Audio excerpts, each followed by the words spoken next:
welcome to another episode of This Tea. And today, Kaya magkatawa? Wait lang. Ay, magkatawa. Grabe. Recording niyo si Elise.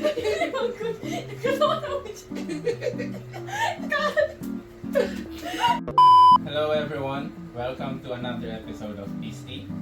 And my name is Alice. And today, we have our special guests, Joyce, Dan, and Christine. Hello. Thank you for coming. Thank you. And so today we will read another story from Reddit. Okay. Magbabasa tayo ng story galing sa Reddit. So, ang topic is about parents. Parents. So, what can you say about parents? Grabe ka, bro. Father. Father. Ano yung pagtudlo? Anong masasabi niya sa mga strict or hindi nila alam, parents na hindi nila alam ang sarili nilang boundaries? For me, kanang growing up, kanang murag ang parents mo na pag mag-strict, medyo strict man po ako ang papa, labi na akong papa. Pero dili ko makaingon na murag wala na siya kabalo sa iyang boundaries gani. Kabalo siya mo sa iyang boundaries pero mag kailangan po na mo mag disiplina na tayo. Wala na ko maingon. Okay. Maingon is mothers knows best, so parents knows best. How about boundaries? Boundaries, I think they already know what's their boundaries because kung parents dili mo sila strict. Like, dili sila strict. Okay. No comment. No comment. Siguro, lahi-lahi mo gano mga childhood ang every, tao. Tapos, naapoy types, medyo broad kayo kung i-ask nyo about boundaries sa parents kayo. Naiuban na, dili perfect ang family or naiblagian. So, no comment na lang. Okay, so, ready na ta? Okay. Ready na? Yes. Start. So this is a very short story, maiksing story lang. Okay. So, from the Am I the asshole? Ako ba ang masama? Dahil sinabi ko sa biyanan kong babae, my mother-in-law, Okay.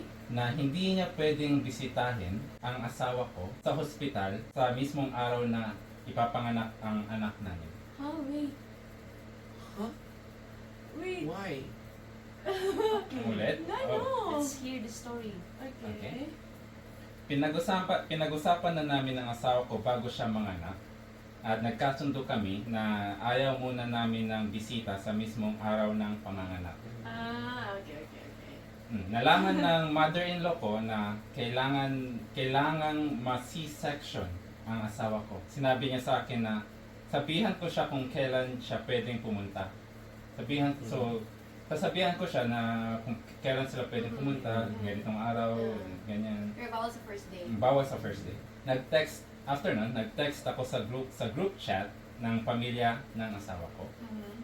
Sinabi ko na naging maayos ang operation at okay ang mag-ina, ang asawa ko at ang baby namin. Okay naman sila. Nag-reply ang biyanan ko, my mother-in-law, at sinabi niya na, alam kong hindi mo kami pinapunta, pero nandito na kami sa waiting room.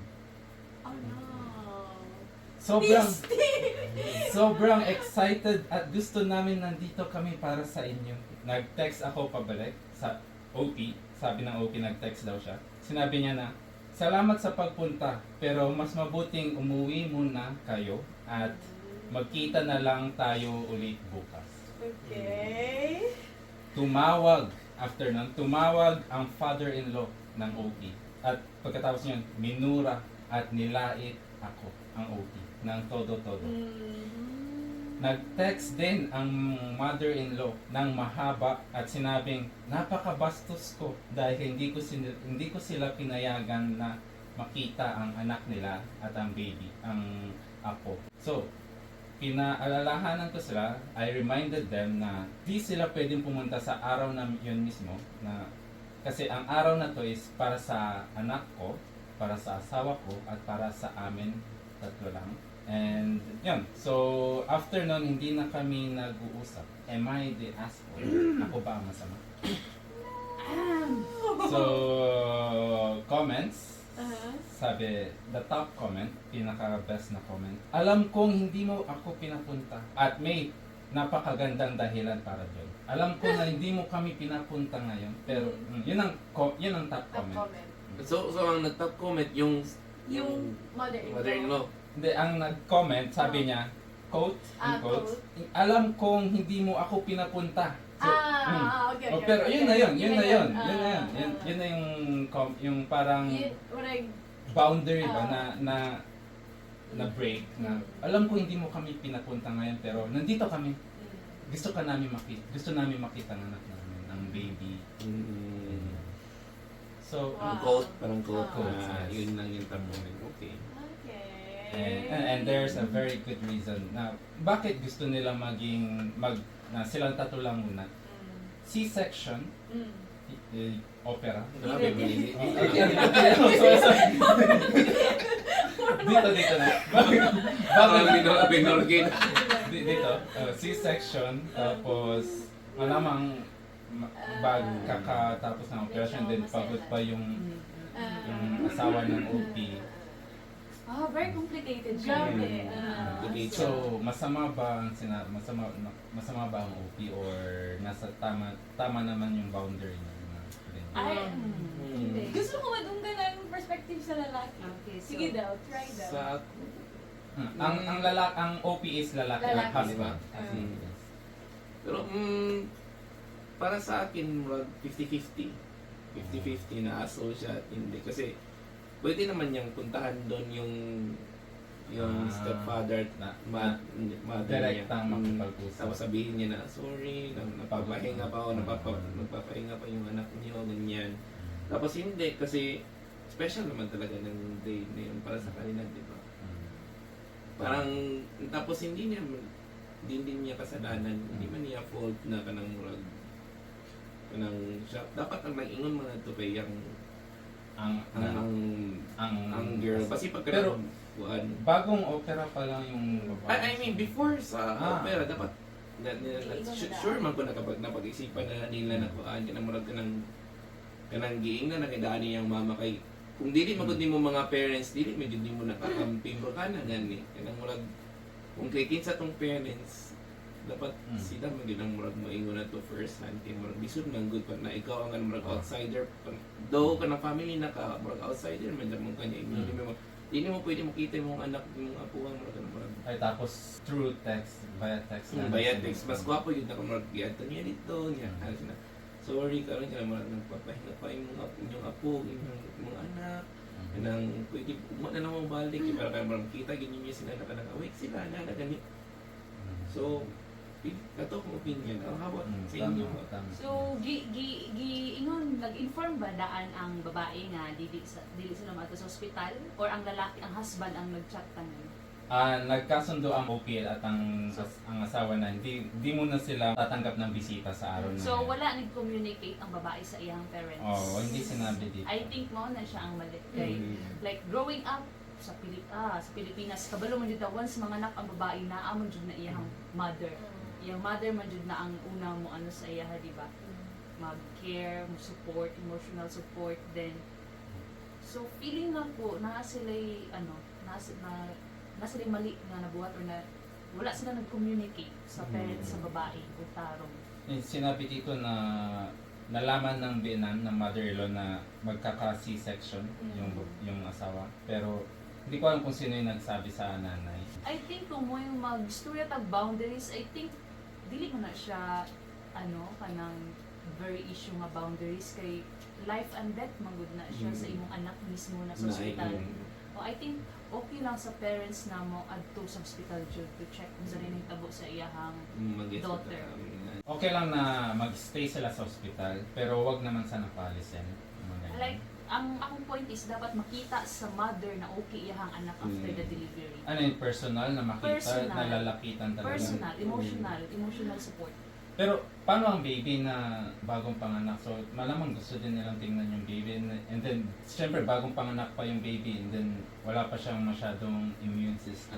Ang baby, pwede mo kada siya makita sa window lang, hindi mo na kailangan i-touch. Nagets tikati sa imong point kanang putay, for example ikaw ilis kanang kupapa na kanya imong anak kay gikasal sa laing lalaki di ba niya kanang nag-C-section mong anak niya naay chance na mamatay mong anak di ba kay C-section wala ta kabalo do kanang mag-advance na technology karon pero wala ta kabalo kung unsay mahitabo sa iya so at kanang father nimo na heart di man na gusto mo di mo na Protect. nakakadito sa time na inana na kanang mag major surgery sa imong anak kani na murag nakakadito kay wala kakabalo kung lasa nimo to nakita imong anak murag inatay mo pasabot.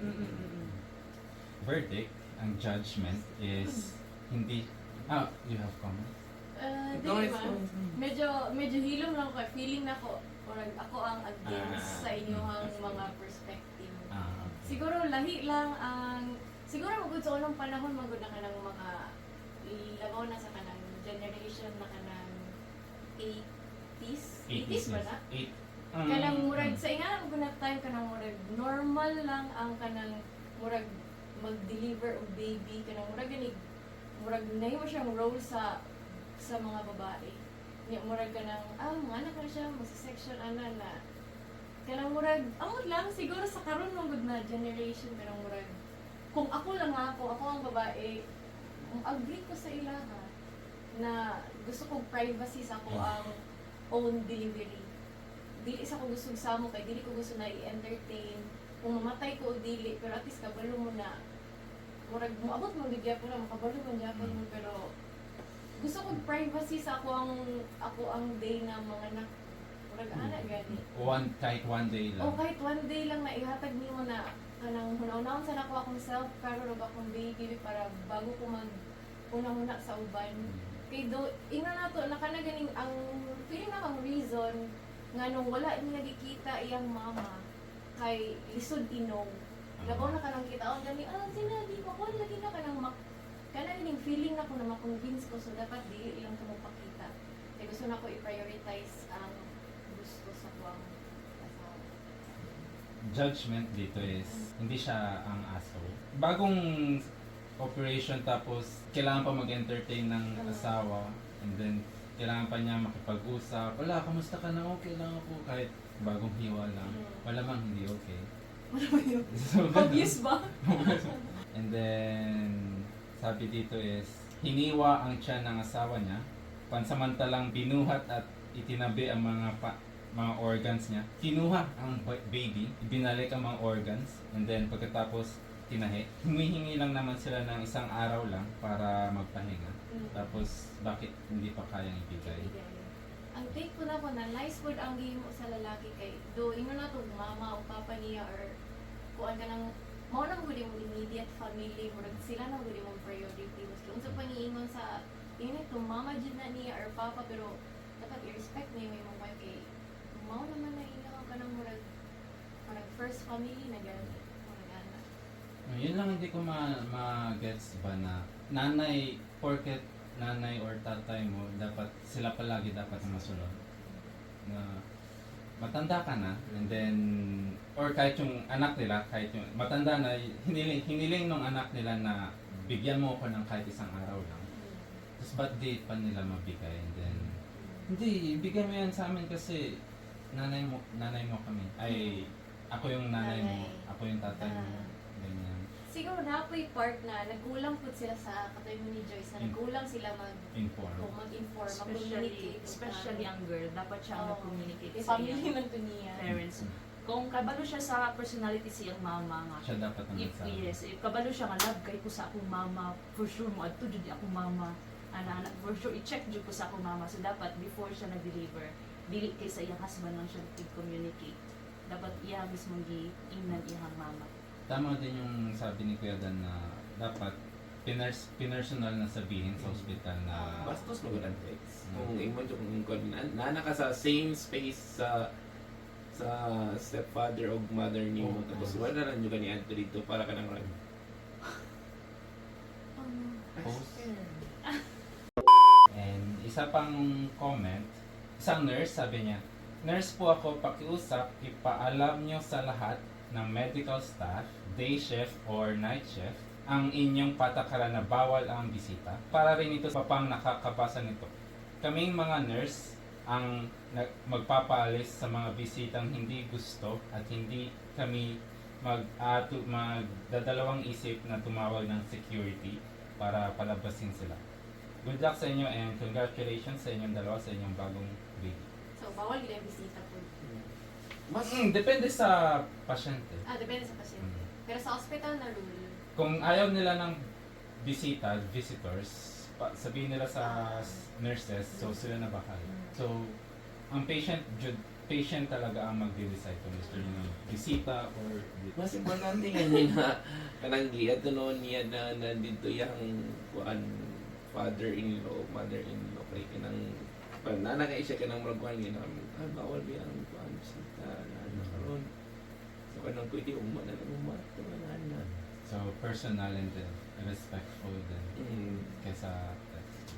Medyo naging messy lang siya kay ang reaction po sa parents na which is I think very mali jud na mamalikas. Di pa malikasan nila ilahang ano. Na hindi nila inisip yung nangyayari na kailangan irespetuhin yung gusto din ng mag-asawa. Murag below the belt ako tong mamalikas. So parang nilabas nila lahat ng galit nila sa son-in-law nila sa araw na yun. Parang ganun. Pero in the end, mag-away pamilya lang ng Japon na kanang murag sa katulang siya na time kanang murag kuan ilang emotion na time. Pero feeling na ko kanang magkaayos niya ko yata na sila. Kay kanang murag ang etik at the end of the day ang giadto siyang father in-law o mother-in-law. Kaya ang kuan man lang anak o ang ilang apo. So kanang wala gani sila kanang murag ill intention dito na kanang murag o mag-away or kanang rasa ng kanang kuan sa Pilipinas na kanang kani kay ako ano niyang mana-mana ano wala man hindi mo gani inaanag kanang Siguro naintindihan ko din na excited lang yung parents na makita yung apo nila. Hindi ko alam kung first grandson nila o granddaughter nila. pero kung ikaw, Joyce, mga anak ka, gusto ni mo na maadto yung mga parents, both sides, para Na- tanawon ka sa first day or dili. Yung after mo mga anak, After, nandiyan agad sila. the day na lang anak ka niya, napaka sa emergency room, nag-C-section, gusto ka maadto yung mga parents, both sides. Both side, like Or in-law. gusto Oo, mo in-law. or Or gusto kasama niyo mo lang asawa mo. kamo lang ni Gusto na ako na akong mama. Ah, Na akong mama lang jud kay ay aksa ka Ako. na ako ka syempre of course kay ay kinsa di ka we're not boyfriend husband man dito sa video. Akong husband ba in the future? Ay, ikaw na diya. Ikaw na diya. If ever mga anak ko gusto na ko na ako ang mama jud. Kay dili man sa ako ang side, dili man it means nga i-entertain ako mama. Kay Gusto mo lang parang Dili. moral support. pili na ko ako Saan mama. nakasabot? Ako mama ang mag-atiman sa ako. Like Mm. kay naagihan naman niya usa ang mga anak so kabalo na sa siya sa buhatan gud sa kuha. Like for me kay ano ba ako kanang talawan jud kaayo ko when it comes to hospital and anything. Gusto jud ako na ako mama. Although na ako husband pero akong husband wala mo siya nakatry mga anak. Although na ay although na ay nurses pero para lang jud sa kuha na ako ang mama. Pero dili pa rin ko nadaghan kay bisita. Dili ko gusto daghan pag bisita. Like pick lang ko o husband, mama or three. ate, anak. Ate. Siguro lahi lang kitag background sa family. Siguro the way nagdako si Joseph ka na supported din ka sa mga parents. Kung ako gusto na ko ako lang. Like, di na kaya na akong sarili na ako lang. Mas gusto na ko akong long time.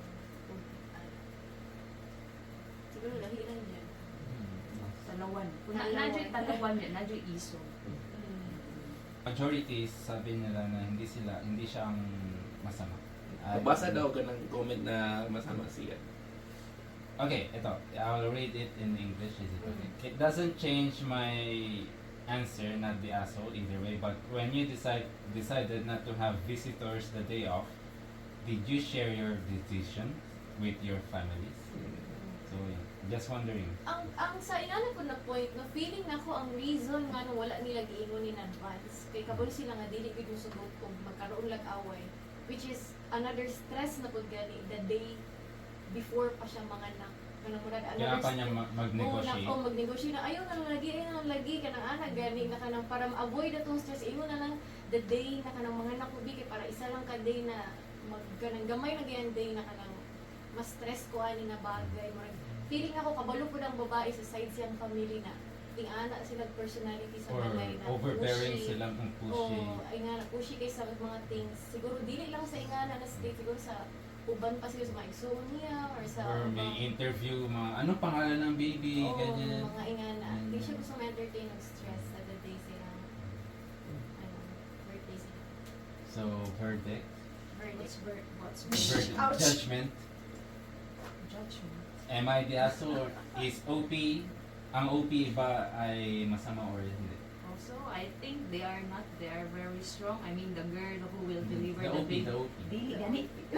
Na, So, dili sila asshole kay ang babae strong siya. Ah, ako 50-50 dapat ko. Ano 50-50. dyan? Kay, there are different things to kanang solve din ang problema na ilan ko na natin yan. Pero wala din nag-iimo ka mas So, miscommunication.